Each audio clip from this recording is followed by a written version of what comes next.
Triggered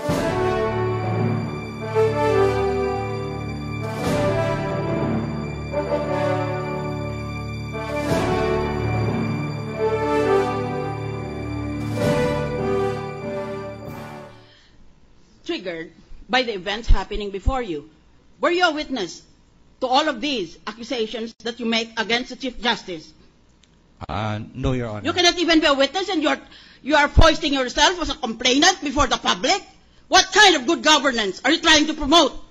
You're acting on anonymous sources. Every time there is something that requires identification of the source, the prosecution says there is no source. It came anonymously. Who is Mr. Anonymous? Since I want to ask the PNP and the AFP to issue an arrest order against him. Why is there a proliferation of Mr. Anonymous in this archipelago? And you're head of something that promotes good governance? That's your idea of good governance? You act on anonymous complaints? You don't even bother to examine for yourself using your own brains whether these complaints are fair or not?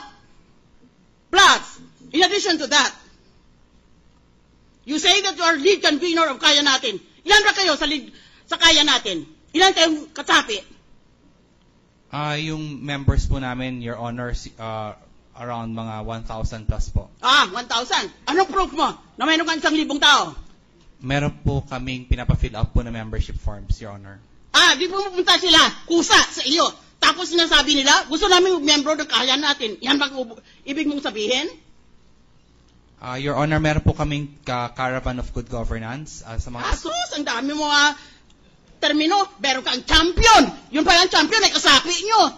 Meron kayong caravan. Yun pala ay grupo lang ninyo. Is that good governance? You're trying to mislead the Filipino public with your prestige or your influence, even only on the basis of numericality. Only on the basis of numbers.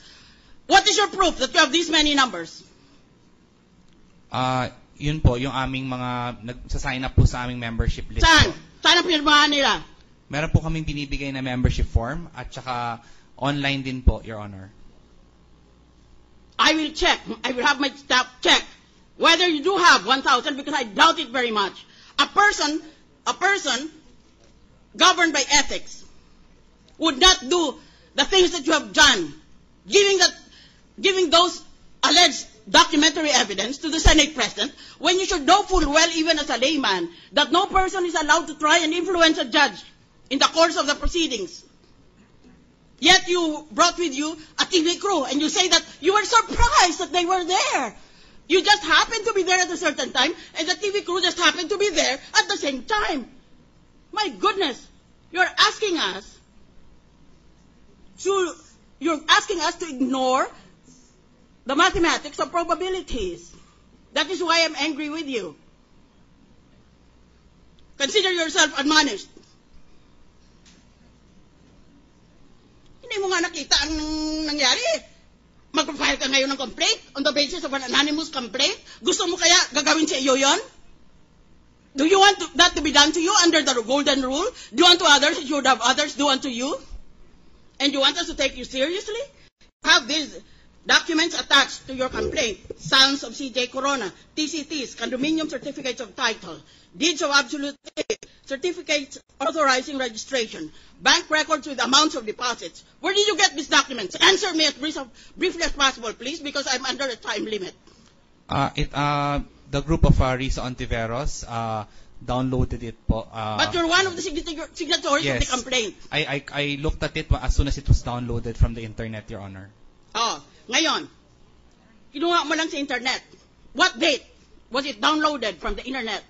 I am not sure, Your Honor. It was prepared by their group of volunteer lawyers po. Kung meron na kayo ng mga dokumento na ganito bago December 12, 2011, the date of the filing for the Senate, the panel say, magdagdag pandan.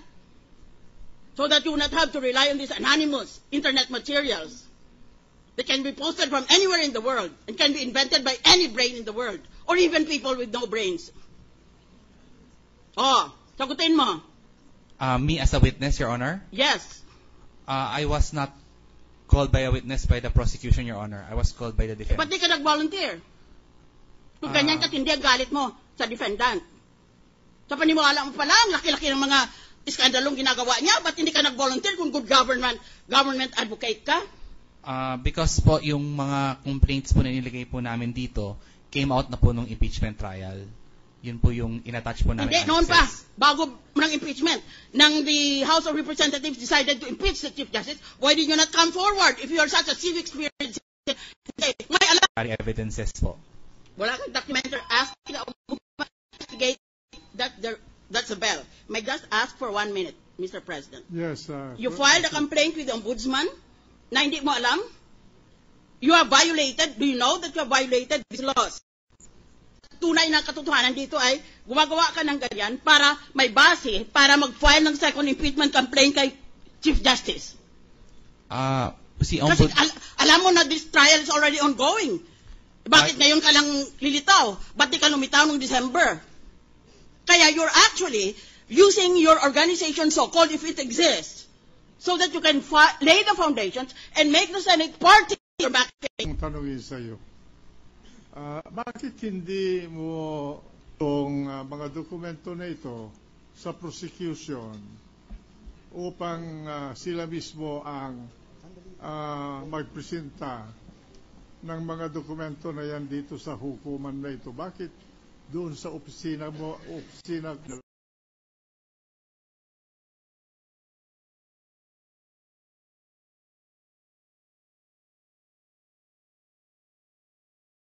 But again, I'm very sorry if Mr. Presiding Officer, I really do. It was not my intent.